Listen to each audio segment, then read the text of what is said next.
مباشرة إلى أنيس عياري اللاعب دور السابق. أهلا بك كابتن أنيس. هذا تناقض بالتصريحات بين المدرب والاتحاد التونسي، إلى متى تعود؟ يعني أين الصحيح وأين الخطأ بين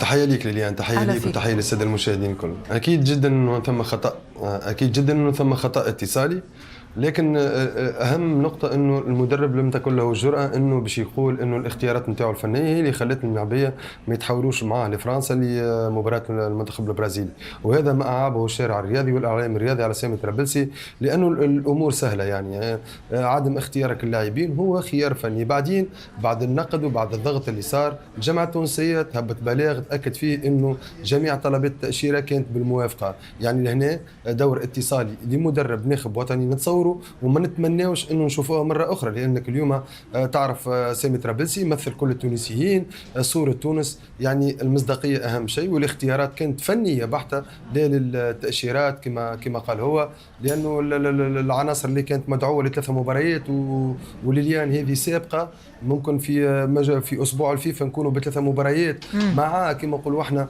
منتخب برازيلي رهيب، كنا نجموا نتصوروا نكونوا بمباراه موريتانيا وبعدين نلاقيوا البرازيل باش تكونوا في افضل حالاتنا.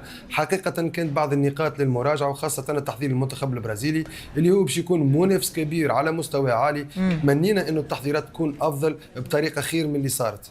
طب يعني كيف تشرح، لنقل الآن أنه بالفعل هو طرابلسي استبعد هؤلاء لأنه هو لا يريدهم، ولكن لماذا؟ يعني هؤلاء معظمهم شارك بمباراة الأردن يوم الجمعة، أليس من المفترض يعني كما ذكرت أن يذهب بهم إلى فرنسا لمواجهة البرازيل؟ برأيك أنت، يعني إذا كنت أنت بداخل عقله لطرابلسي، كيف ممكن أن يكون فكر؟ يعني ما هي الخطة اللي لديه؟ ليليان شوف لهنا ثم بعض النقاط للتوضيح، لانه سامي ترابلسي استدعى هؤلاء اللاعبين للتحضير للكاس العربيه. ما تنجمش تحضر يعني الكاس العربيه والكاس الافريقيه معناتها عديد معناتها المسابقات في ثلاثه مباريات.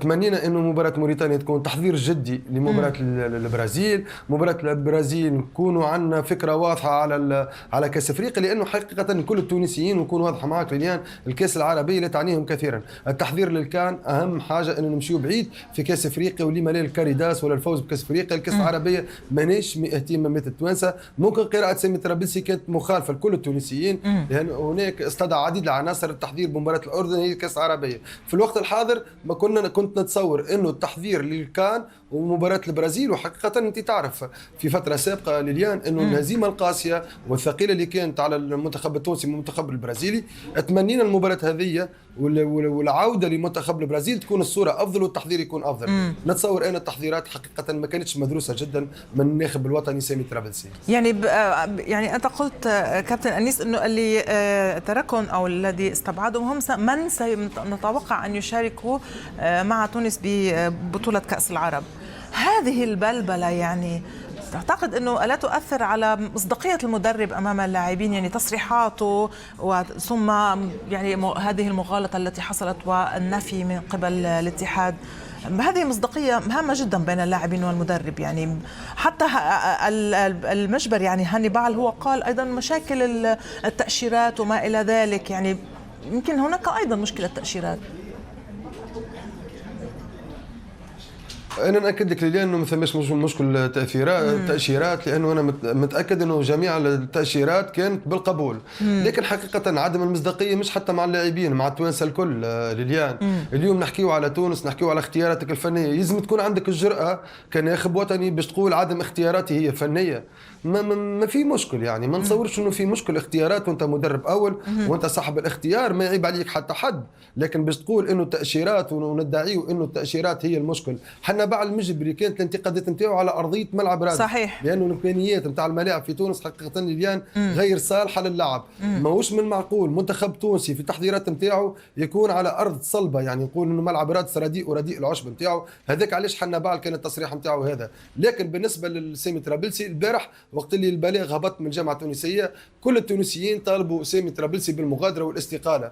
لكن علينا التريث بالنسبه لنا احنا هو خطا اتصالي في الوقت الحالي. التحضير لمباراه البرازيل مهم جدا امام منافس عتيد وعتيد، ممكن يخلي لنا هزيمه قاسيه، ممكن يخلي لنا مشاكل ما قبل الكان. علينا الانتظار، علينا تحضير مباراه البرازيل. ما بعد البرازيل ممكن عديد الامور وعديد النقاط المراجعه لليان. يعني صحيح، هي صحيح انه تصريحات، ولكن يطول بالهم شوي على المدرب، لانه لديكم استحقاقات هامه جدا، يعني كان كاس العرب ولا افريقيا ولا ايضا يعني كاس العالم ليست بالبعيده. انت يعني الان لنقل نتكلم عن كاس العرب، هل ترى المنتخب التونسي كاداء الذي قدم مباراة يوم الجمعة أداء يدخل بهذه البطولة بشكل جيد، أم أنه كما قلت يعني هم لا يعتبرون أنه بأهمية أفريقيا؟ اكيد ليليان، نشوف ممكن الارقام كبيره في الكاس العربيه، لكن ماهيش من طموحات التوانسه. والتحضيرات ما كانتش البارح ضد الاردن، يعني مباراه الجمعه ضد الاردن.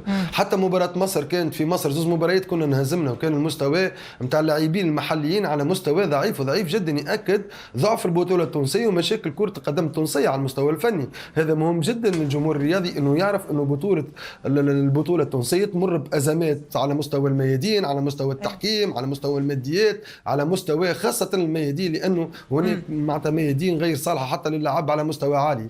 اليوم نحكيو على البطوله العربيه، التحضير غير كافي، لانه البطوله العربيه ما هيش من اهتمامات التوانسه. اللي يهم التوانسه هي الكاس العربيه، وخاصه ليليان وكنت معك في عديد اللقاءات قلنا انه حلم التوانسه هو دور ثاني في المونديال، وهذه اهم حاجه.